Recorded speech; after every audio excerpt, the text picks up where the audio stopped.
role blockchain technology could play in terms of creating a digital government sector.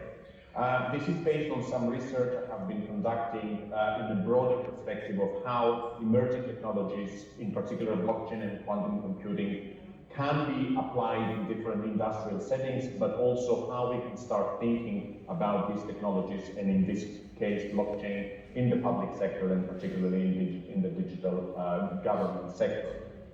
So I'm going to provide you some use cases and applications and potential benefits, some challenges and obstacles, of course, in relation to digital government, and how transformation can happen in terms of the infrastructure, but also what could be some interesting questions and context that we need to look into the role of blockchain technology as a vehicle for a broader government Web3 strategy. So when we talk about government and blockchain, it's a bit of an interesting one because the government and public sector is predominantly conceptualized around complexity, endless, disconnected and centralized processes, culture of control, and a single point of trust. This is how normally in our mental complexity we understand what government means. So blockchain, what it does, it actually creates some sort of a trust layer, because as we all know, trust is complex, complicated, fragile, and expensive. And really, the trust between participants is around the economic transactions and exchanges to a certain extent. But also, the issue with trust is that trust does not scale, resulting in an increase of transaction costs. Also, trust is actually delegated to central authorities, which means it can lead to failure, it can lead to fraud, and of course it can lead to rent-seeking. What blockchain technology tries to achieve is to lower social transaction costs in a distributed trust environment. Basically, we see a trust delegation, which is not required, and that leads to a social scalability. And basically, when it comes to the public sector, we see some transformative potential, but of course, very, very slow and really incremental change. So, what blockchain does, as you all know very well, it actually distributes trust. It does not eliminate trust. So basically, it shifts trust provision to the technology layer. And I think that's an interesting one for the public sector to consider, due to the fact that they are supposed and they're considered to be the custodians of public trust. So, to that respect, governance, and here I'm not going to be talking about governance, I'm talking about digital government, is really driven by code, by computers, by programming language, and this is basically one of the major challenges of how we can use blockchain technology to create a new layer of understanding around how the public sector could adapt into this computer and code-driven environment. Now, trying to understand and define what digital government is, we need to think about digital government beyond e-government. And that can be conceptualized and contextualized in three key pillars. On the one hand, we've got the digital technologies, blockchain being one of them. We've got the governmental assets, and we've got the citizen information assets. So here we've got, on the one hand, the creation of new public service models, and also the new delivery of public service models.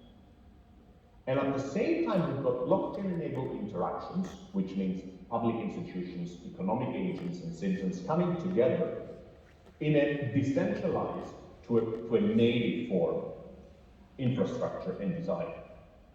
So this is where we see blockchain coming in as creating both an infrastructural and connectivity layer, but also a governance layer to create new ways of public services to interact with one another. So what we need to think is we need to think both from an infrastructure point of view, but also from an applications point of view. And this is where the nexus between these two, where does digital government and public sector is located. Thinking about Australia, the digital economy strategy of Australia's tech future encapsulates four key pillars. People, which is about skills and inclusion. Digital assets, which is about the digital infrastructure and data. Enabling environment, which is around cybersecurity and regulation. And also services, which is where the digital government sits. The idea behind the digital economy strategy is to set clear outcomes identify opportunities and areas that need further focus, and also outline government focus. Now, in this particular area, blockchain is among the 4 key technologies that are embedded within the digital economy strategy: artificial intelligence, Internet of Things, and quantum computing. It is also important to realize that blockchain technology is not a technology that sits simply on its own. And we have to understand that all these emerging technologies are interconnected. It's all around data-driven, it's all around artificial intelligence, it's around cryptography, it's around algorithms and so on. So we have to think of blockchain technology as part of a bigger suite of digital technologies. Some areas of transformation or innovation in the digital government and public sector space is around the proof of ownership and transfers, self-executing contracts or smart contracts, I prefer the term self-executing contracts, social benefits management, validation of documents, and patent protection. But what does this actually mean? What could be some interesting use cases that we can see in the digital government and public sector that could be fueled or further encouraged and redeveloped and rethought based on blockchain technology?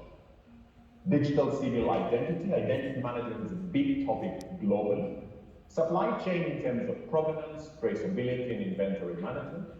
Administration in terms of records and interagency processes. Data protection and secure storage. Taxation, another very, very big thing, fraud prevention, payroll tax collection. Registries and accountability management. Public procurement, especially in relation to contracts and vendor management. Voting system and election process, that's another very, very big thing in the public sector. Healthcare, especially in relation to international aid, we have seen some interesting work that has been done by the United Nations. Natural disasters, drug supply, tracking vaccinations, especially during COVID-19, the COVID-19 pandemic. And finally, redistribution of public money, especially in relation to welfare services and payments, financial aid, and this is where some work is happening and some connections happening with central bank digital currencies, which could be considered also as a loose connection between, let's say, publicly available crypto. I wouldn't call it cryptocurrency. I would call it more of a state provided stable coins and digital government. Now, coming back to Australia, some interesting projects that are worth exploring is, first of all, in the ATO, the Australian Taxation Office. They've got some sort of prototype blockchain solution allowing them to track ownership of a luxury vehicle throughout its lifespan. And this is about the luxury car tax compliance. That's an interesting one. The National Disability Insurance Scheme, it's connecting blockchain in the new payments platform. Here, the potential benefits are around the elimination of paperwork, reduction of manual calculations, and all these paper receipts, and really creating some sort of a service eligibility and service enhancements through the creation of smart contracts or self-executing contracts. And this is a partnership between the Commonwealth Bank of Australia and CSIRO's Data 61. Australia Traceability Grants Program, we've got an interesting project here with Fresh Chains, a blockchain-based system, which is one of the 16 projects to help protect Australia exports, to provide assurances to trading partners and consumers about the safety and quality of Australian produce. The South Australian government, remember one of the use cases was around elections. They conducted a blockchain-based election of 5 people out of 42 candidates to the state's Recreational Fishing Advisory Council. And there, it was the Horizon State's blockchain voting system. Some additional projects which are of interest is the Everledger, the blockchain pilot grant, part of the blockchain pilot grants program. This goes into the supply chain integrity, mineral traceability. The idea here is to develop digital certificate for critical minerals that records extraction and movement. And it's also around the National Ethical Certification Scheme and really around ensuring adherence to compliant regulations. Convergence, which is another project within the Blockchain Pilot Grants Program. This is around the automation of reporting of alcohol tax duties. Here is around the automation of excise tax, which is basically, I'm not going into any kind of detail, it's community-based tax on goods, particularly in relation to beer and spirits. And here the idea is how we can find ways to lower compliance costs in terms of creation, storage, and transportation.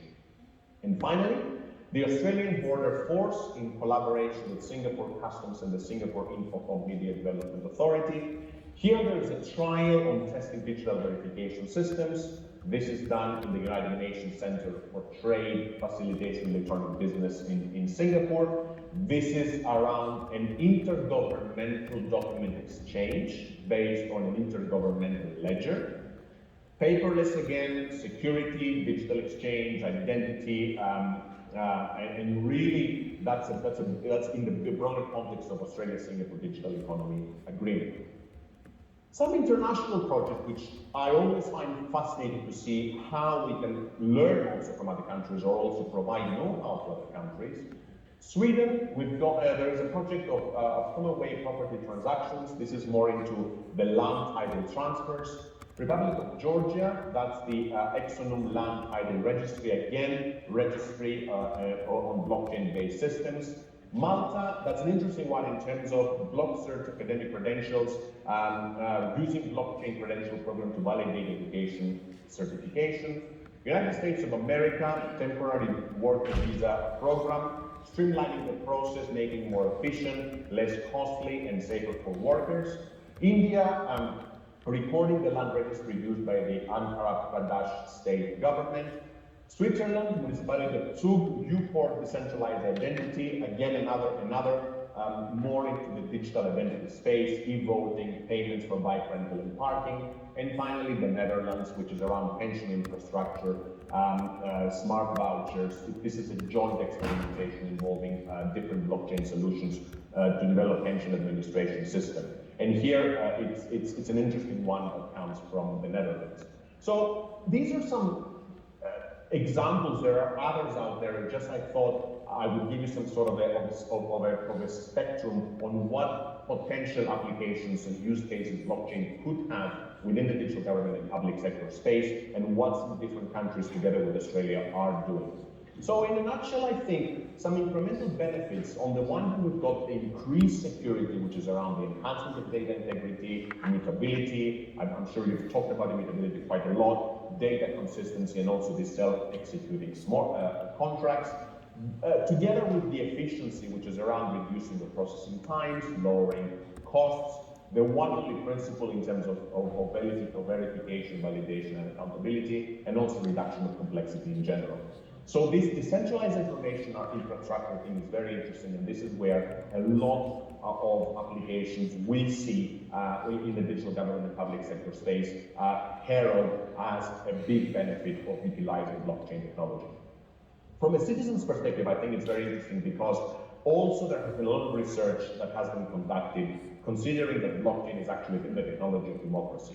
So really bringing that back to more of the nexus of governance and government, I think putting back the citizens' ownership of data is quite important, which also reduces bureaucracy and complexity, increase the efficiency of administrative processes, and enhances further interconnectivity, the increase of level of trust and reliability in public record keeping, and also this type of intergovernmental and public-private information infrastructure, which is also a big challenge, but can also be a vehicle for enhancing the value for citizens.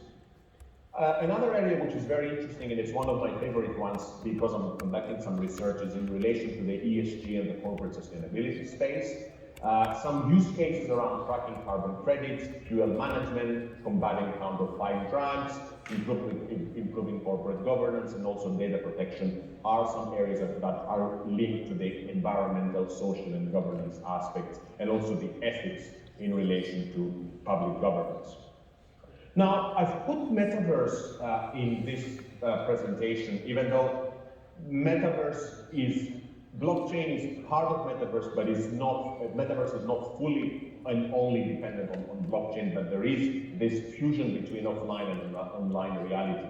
I think the role here of metaverse in relation to digital government and public sector is quite important because it really can create different opportunities for the citizens in terms of new services and applications around virtual embassies, simulation of voting, interactive learning, different conferences, visiting to national heritage and museums and so on, and also enabling enhanced communication and engagement. Three key pillars, three key themes that a metaverse-related government initiatives could play, and this is where also blockchain comes in, is around the digital twins to remedy issues, and I'm going to share a couple of examples later on. Set a new suite of novel services to residents and also enhancing tourism. This is where we see some initial very interesting use cases of a blockchain-enabled metaverse environment. Some global projects coming from the United Arab Emirates. Dubai is really pushing to become the world's top 10 metaverse economies, a global hub. They've got already a metaverse service center for the UAE Ministry of Health and Prevention. City of Seoul, there is also a plan to deliver a variety of metaverse-based public services and events by 2026. In Orlando, Boston, Las Vegas, I think that's a very interesting one, and I think we're going to be seeing a lot more going on there, is the virtual replicas of the cities in terms of the utilization of digital twins. Again, not purely blockchain, but there is a very interesting interconnection there. Simulations and hypothetical scenarios in relation to real-life future challenges. Think about traffic congestion, traffic signals, adding new buildings, changing streets. How all this can be virtually replicated and what kind of research and simulations can take place there. Barbados establishing an embassy in the metaverse, and also the NSW government and New South Wales government commissioned a study into the metaverse to understand the opportunities and regulatory risks that shared virtual world hold. And this one is conducted by the Granite Institute. So we see interest coming from different countries, and both at the national, but also more of the regional and local level. So really, I think we see a vehicle of choice from healthcare to tourism to smart cities to spatial and political and social and political engagement, libraries and museums, local self-government, education, environmental protection. So definitely, we're at the very early stage, of course, at the moment, but definitely we see some interesting aspects and parameters that are happening. And the good thing is that we start thinking about blockchain technology not only in the private sector, but also how we can transform the public sector, which is also even more difficult compared to the private sector. Some bottlenecks, of course, there are plenty, especially in relation to lack of awareness and understanding. I think the decentralized consensus versus the control inertia is a big thing. So basically, how we can shift the mindset from having a centralized trust delivery and trust delegation to more of a decentralized consensus approach is very, very important. Definitely legal issues, especially in relation to accepting transaction finality. The notion of accountability and verification is very, very important. Legal, organizational, cultural, and policy frameworks that need to be updated, reconsidered, and rethought. And also, I think the interoperability between blockchain-based solutions and legacy systems is a big thing, considering also how costly that could be. My observations, both in Australia and globally, I think some interesting ones would be around the public records and the conveyance of funds. That's an interesting one. In Australia particularly, the federal government versus the regional government, where we see both the convergence but also the disparity of connectivity and information. Data storage, we know that blockchain is not meant to be an endless data storage system, so that's an interesting one on how this could be elaborated and worked on. Governance and organizational impact of blockchain-enabled solutions. Again, I think that the public governance is really, really important to consider. Immutability, especially when it comes to updating leading data in a very regular occurrence, especially in the public sector. And in general, data protection, cybersecurity, digital identity, digital policy issues, balance between physical and virtual worlds. These are some key areas that are really, really neuralgic, and there has to be a lot of push and a lot of policy work that is happening in the space. Now, some steps that governments can take is around developing a roadmap, and we have, Australia has developed a blockchain roadmap not only for the private but also in the public sector. Regulatory and policy level support, I think that's a foundational step that needs to be taken. Really, the definition of standards for security, quality, privacy, and all these ethical, human side elements, organizational issues need to be taken into account. The better understanding and collaboration between private-public partnerships, that notion of ecosystem innovation is very, very important. Understanding that the blockchain as a service, the fact that you actually have to outsource such kind of infrastructures is a big thing for the public sector. And of course, creating recruited infrastructure is really, really important. And of course, at the same time, upskilling and reskilling workforce on how do you actually operate in such kind of environment, and how does the future of the public sector in the job space would look like. But coming back to Australia, the Australian Public Sector Blockchain Network, there is a community of practice which aims at building capacity in blockchain within the government. It is open to public administration and government professionals interested in blockchain technology at any level within the Australian government. And also, I think, some final thoughts around how we can think about moving to a future of distributed trust beyond the hype. I think from a metaverse point of view, it's really, really important to start defining what metaverse is and what could that look like and mean in the context of public sector and digital government. How the residents would like to use it, how people would like to use it, what is the actual business case in terms of generation of resident demand towards government adoption. Again, we're looking into new infrastructures, new ways of connecting, new ways of interacting, new ways of new service and delivery, so creation and delivery. The digital twin metaverse world, I think that's an interesting one, especially in relation to major issues such as pollution, public health, affordable education, crime, and extreme weather. I think the simulation of real-world challenges is a very, very important issue, and we see how, for example, climate change is creating, is redefining corporate risk, is redefining the way we live, the way that our future will held up, but also other issues in terms of social and governance aspects. And also shifting, I think, especially the metaverse from the gaming ethos to pragmatic citizen problem solving. I think that's a very, very important aspect to consider. And going back to the pure blockchain, I think the public integrity in terms of the layer of interaction, this is going to be a very interesting thing, especially when it comes to a cultural shift. Understanding the importance and the complexity of decentralized information infrastructure.